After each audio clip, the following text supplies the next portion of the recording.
Madam Speaker, members. This is a very difficult issue, I think. And I think the reason why it's a difficult issue is because it goes to the very center of people's identity and who they are and who they believe they are. And so I very much heard my colleague. Actually, I was in committee when the bill was up, and definitely heard from him the hurt and the ostracization that many feel.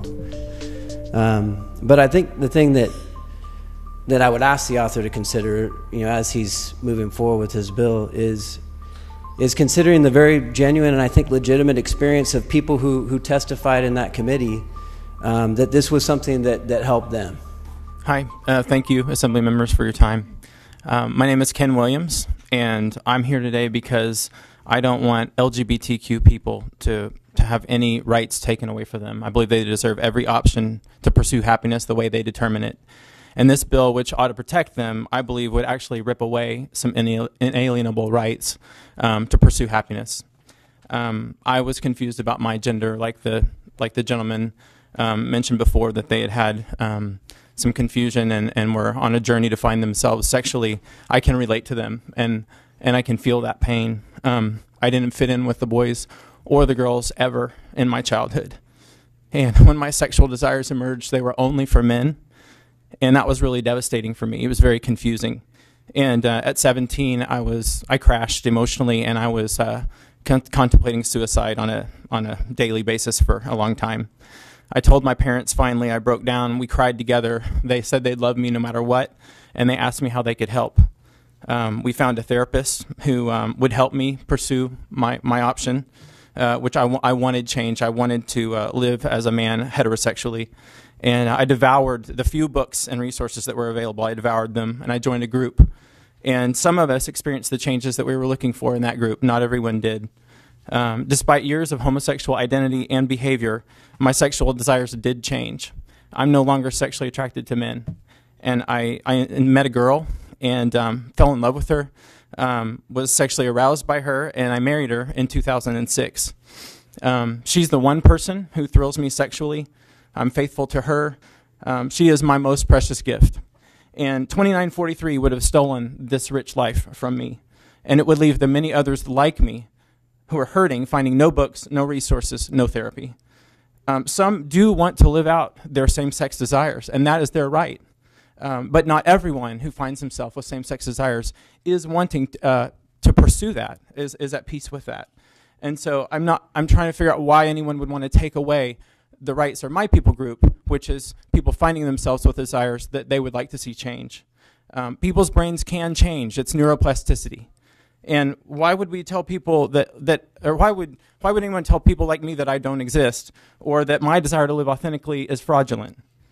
What right does government have to tell me how I have to identify sexually?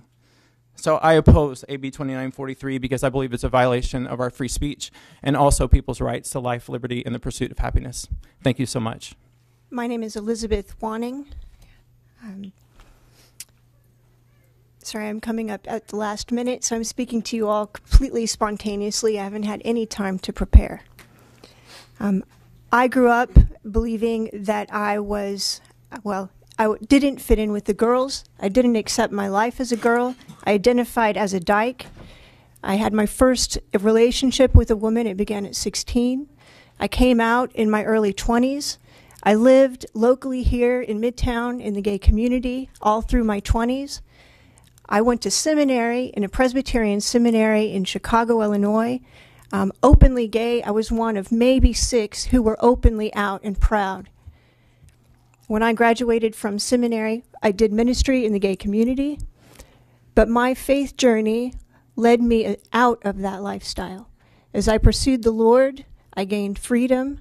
I eventually got married to a man, and I do ministry among other women who've had the same experience as me. I'm concerned that there is not enough reflective scientific study on the fluidity of sexuality for women specifically, and that this bill realized that many women seek refuge from misogyny and sexism in the arms of another woman. And this bill could hinder that experience of freedom and health, wholeness to women if it's passed. Please oppose this bill. And I believe these people were very, hearing that testimony, it was very powerful as well.